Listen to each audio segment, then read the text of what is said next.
Olá! Dessa vez nós vamos conversar sobre um assunto que está ocupando e preocupando muitas pessoas, especialmente os pais, mas também professores, também psicólogos, também pediatras e a sociedade de maneira geral. O uso excessivo das telas, a discussão do momento, tempo de tela. Talvez seja mesmo correto dizer que hoje tudo é tela, tudo está na tela. Telas nos bancos do carro para a criança ficar sossegada, suportar o tempo da viagem, não brigar caso tenha outra criança no carro e deixarem que o pai ou a mãe dirijam sossegados, tranquilos. Tela dos tablets enquanto espera a refeição ser servida, seja no restaurante, seja em casa.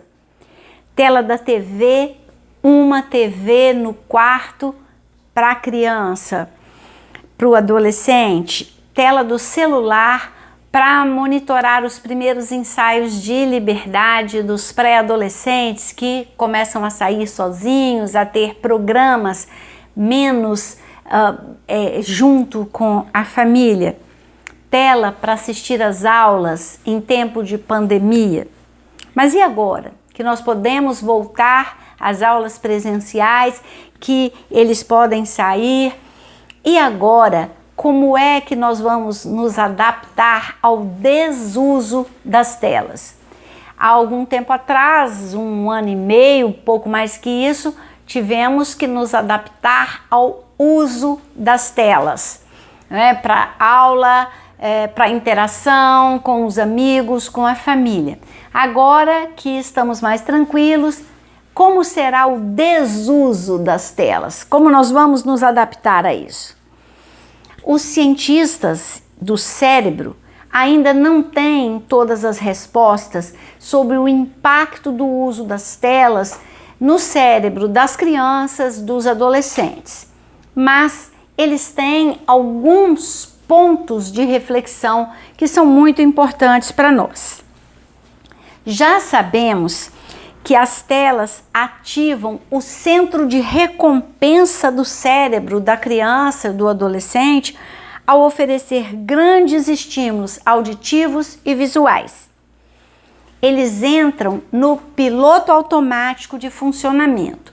E uma das questões muito importantes é essa: dar uma tela para a criança ficar quietinha e comer sem perceber o que ela está comendo vai na contramão da orientação, por exemplo, dos nutricionistas, que é de apresentar os alimentos para que a criança os conheça, para que ela tenha uma relação com esses alimentos e aprenda a comer bem. O comer sem perceber o que e o quanto se come pode ser uma porta de entrada para uma obesidade futura. E a gente está vendo que a obesidade é uma das doenças que mais cresce no mundo atual. Então, é uma interferência da tela numa questão de saúde física, que é importante que a gente considere. Os primeiros 1000 dias na vida de uma criança são extremamente importantes. Os pediatras têm falado muito nisso, particularmente o Dr. José Martins Filho, que é um pediatra muito experiente, que eu sigo e de quem eu vejo entrevistas e lives e textos e participação em livros incríveis. Ele fala muito nesses primeiros 1000 dias. Esses primeiros 1000 dias incluem desde a gestação até os 2 anos de vida da criança. Então, eles são extremamente importantes para o desenvolvimento cerebral e o olhar, a presença da mãe, do pai, de pessoas familiares é indispensável para a criança, não pode ser substituído por telas. Esse olhar, essa troca, esse humano ensina a criança, introduz a criança na humanidade, especialmente nos primeiros 1000 dias. E porque o que ela mais precisa é de um humano significativo que apresente a ela a vida e a ela mesma, porque a gente já falou muito, já ouviu muito, já leu muito isso, né? Que a criança se vê, enquanto ela está sendo amamentada, ela se vê nos olhos da mãe, que a criança percebe e imita as expressões daquele adulto, daquele humano que está mais perto dela. Essa interação é fundamental, especialmente nos primeiros 1000 dias. E a gente tem visto cada vez com mais frequência que para a criança ficar quietinha, para a mãe, para o pai, para quem quer que seja, conseguir fazer o que precisa fazer, dá uma tela para a criança, dá o celular na mão dela, dá o tablet, liga a TV e ela fica ali exposta àquilo passivamente e sem nenhuma troca, sem nenhuma interação. Mesmo que o programa seja adequado para a idade dela, não é aquilo que ela precisa. E quanto mais tempo ela fica exposta, menos ela está sendo atendida na necessidade que ela tem do contato humano, dessa troca. Então aí, né, existem correntes, né, especialmente na medicina, né, os neurologistas, estudiosos do cérebro, que falam que até os 2 anos deve ser 0 exposição a telas. Claro que a gente sabe que é muito difícil, principalmente se tem mais criança na casa. É claro que a gente sabe que às vezes a mãe está sozinha, precisa cuidar da outra criança, precisa fazer coisas, alimentação, e o recurso que ela tem é esse. Mas a gente também não pode deixar de apresentar, não é, o que os estudos têm falado e de prestar atenção a isso para que a gente minimize, porque a nossa tendência humana é se acostumar com aquilo que é mais fácil. Pode ser mais fácil naquele momento, mas pode trazer muitas dificuldades no momento futuro. Então talvez não seja tão fácil assim, né? E a gente tem que considerar isso. As interações que uma criança tem com o seu ambiente e com as pessoas ao seu redor são a melhor fonte de estímulos para ela. Nada substitui o contato humano, nada substitui o encontro, a troca, porque esse encontro, essa troca são vivos, são cheios de detalhes, de expressões, de entonações, de cores, né? Não só cores da roupa, do cabelo, do óculos, da bijuteria, do brinco, mas o colorido da nossa voz, o colorido dos nossos gestos, a variedade infinita de detalhes que a gente traz, né, nesse encontro é muito importante para o desenvolvimento da criança. O bebê necessita, para o desenvolvimento do seu mundo mental, de engajamento da motricidade.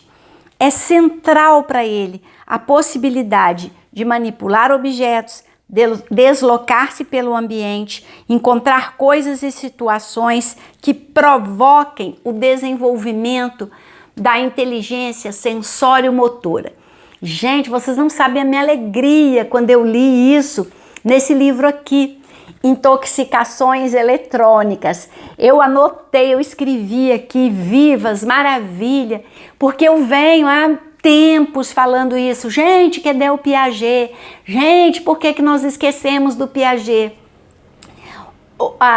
O primeiro estágio do desenvolvimento intelectual é o sensório motor. E infelizmente nós estamos esquecendo disso. Nós estamos sentando e parando as crianças muito cedo. Se elas em casa já ficam muito tempo na frente da televisão, na frente de alguma tela, se elas têm cada vez menos espaço para brincar, não se pode mais brincar na rua, a maioria mora em apartamento, não tem quintal para brincar, ela chega na escola e ela fica sentada. A base do desenvolvimento intelectual, que são as experiências motoras, sensório-motoras, está ficando comprometida. E se você pode construir um prédio muito lindo, se você não fez uma base, a construção inteira está em risco. Com a inteligência também, é preciso construir bem essa base, é preciso dar oportunidade e se infelizmente a criança não tem mais tanta oportunidade assim em casa, a escola precisa oferecer sob pena de comprometer todo o desenvolvimento intelectual da criança. Uma base comprometida resulta, né, numa construção inteira em risco. Então, esta possibilidade de provocar o cérebro da criança com descobertas, com apresentações, com variedades de estímulos, que ela possa andar, que ela possa pegar, que ela possa experimentar, que ela possa descobrir, é muito importante para alimentar exatamente o que a gente tem dito que é o que a gente mais quer, que elas sejam crianças inteligentes, que elas estejam preparadas para o futuro, para o mercado de trabalho, que elas aprendam muitas habilidades. Mas se isso aqui não for bem feito, é um prédio construído sob uma base precária. E a gente precisa fazer esta base com todos os cuidados, com tempo e com deliberação. Eu não me canso de repetir isso. Eu fiquei muito feliz quando eu vi um livro super atual. A publicação dele é muito recente, 2017. Então, olha, um livro muito recente falando dessa necessidade. Eu fiquei muito feliz e tô repetindo para vocês que eu tenho certeza que já falei isso aqui N vezes, mas porque isso é fundamental. Então, a gente tem alguns alertas para fazer com relação ao tempo de tela. Número 1, tela não acalma.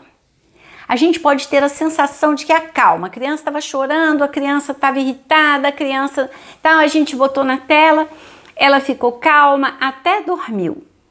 Então nesse primeiro momento a gente tem a impressão de que acalma.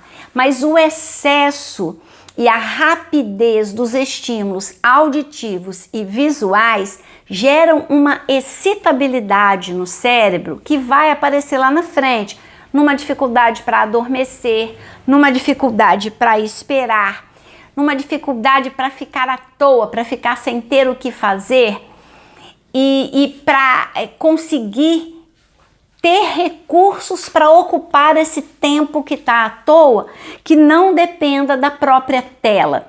Alguns estudiosos falam em dependência de tela. Existem já trabalhos, até medicação usada para adolescentes que desenvolveram dependência de tela. Então, tela não acalma.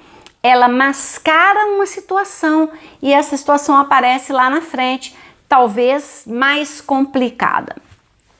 2. Telas restringem a capacidade de controlar os impulsos. É uma continuação, do item anterior. Esse tempo sem ter o que fazer, esse tempo de tédio, esse tempo que a criança, que o adolescente fala, mas o que eu vou fazer? Mas não tem nada para fazer. Esse tempo é o pai da criatividade. É como se eu não tenho nada para fazer. É como se a gente dissesse, então inventa.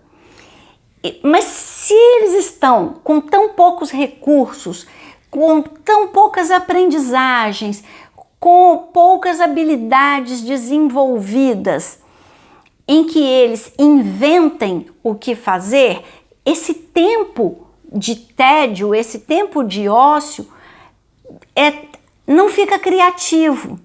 E existem muitos estudos, não tão recentes assim, sobre o ócio criativo. Tem um estudioso italiano que fala sobre o ócio criativo. Então, esse tédio é o pai da criatividade, da imaginação. E mais, se a criança não fica um tempo fora da tela, ela se esquece ou ela não aprende a brincar sozinha, a se entreter sozinha, a fazer alguma coisa ela com ela mesma, ela por ela mesma, e ela também pode ser que não aprenda a fazer alguma coisa com os outros. O que eu tenho visto, eles jogam em rede, eles jogam juntos, mas estão separados.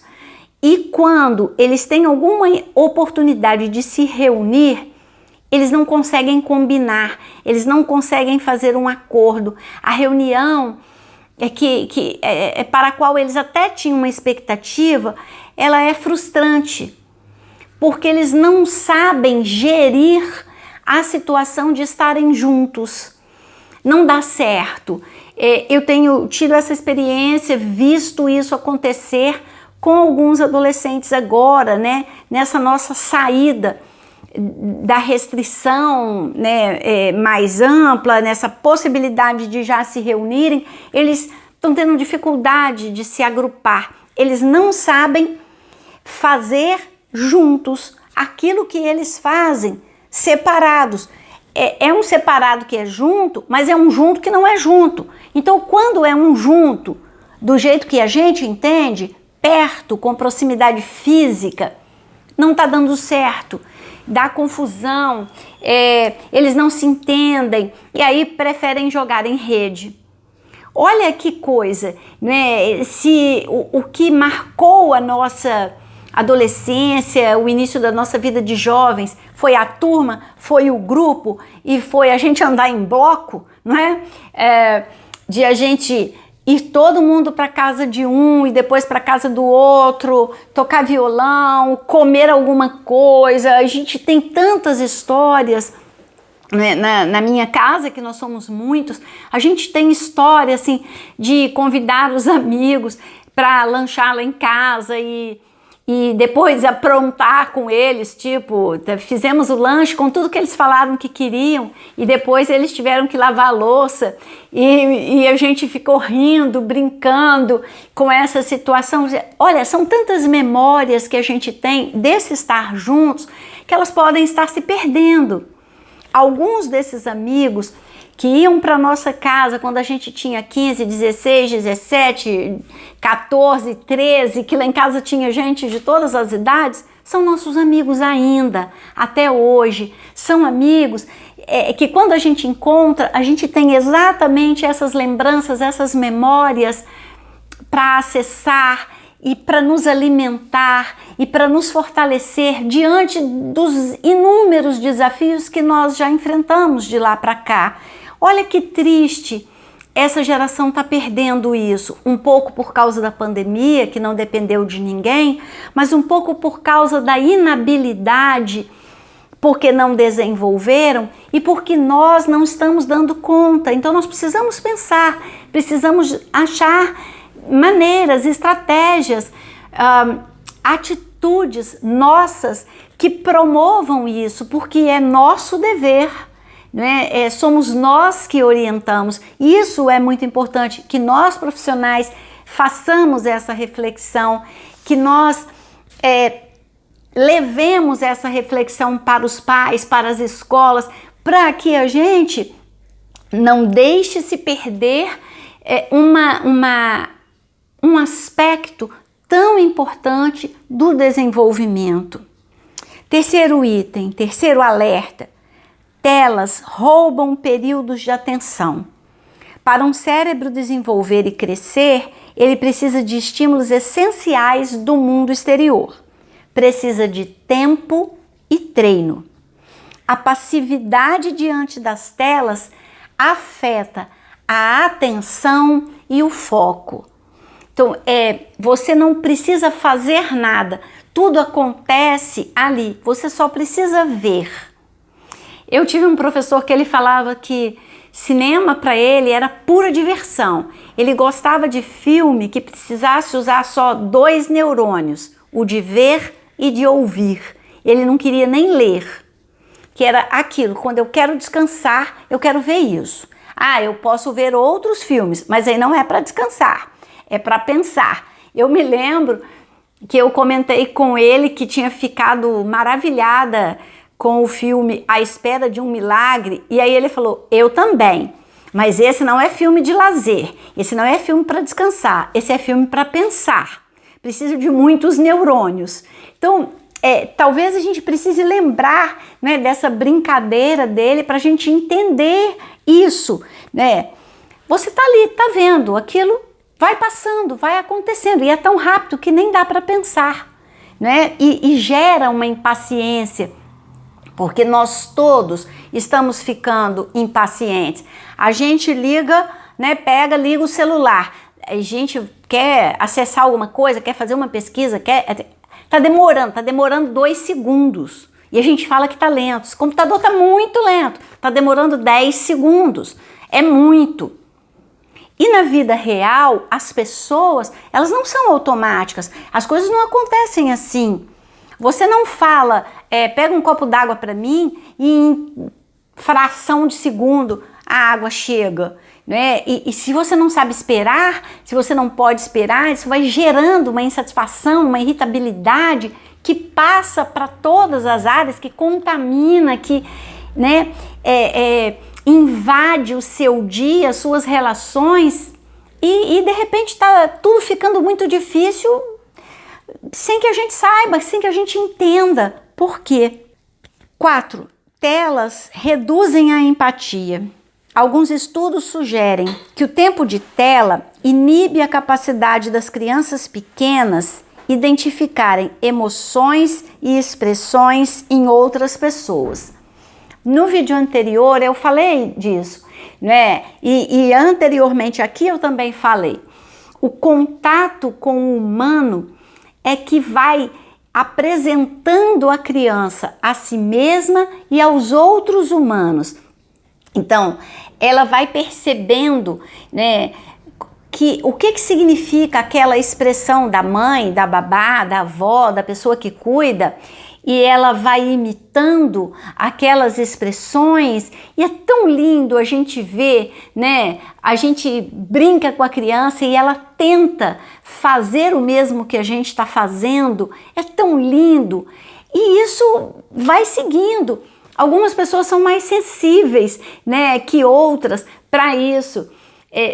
Você certamente conhece pessoas que evitam falar, por exemplo, com pessoas que tenham muitos, ou alguns trejeitos ou tiques, porque estas pessoas, elas, sem perceber, sem ter a intenção, elas repetem o tique, o trejeito da outra pessoa.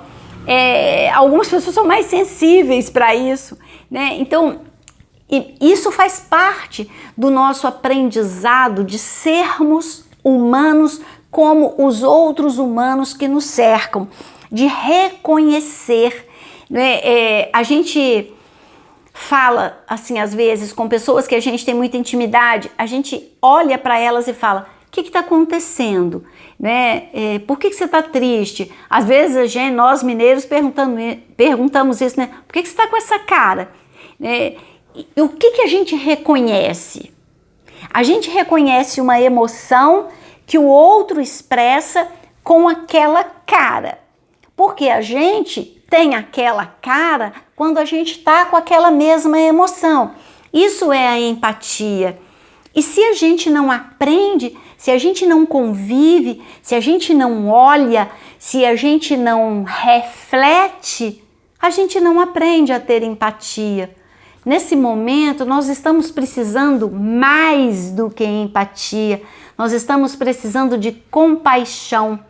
E a compaixão é um desenvolvimento da empatia. A gente precisa muito desenvolver isso. Quinto alerta. Telas devem ser evitadas antes de dormir. A luz azul bloqueia a melatonina, que é um hormônio responsável pelos ritmos biológicos.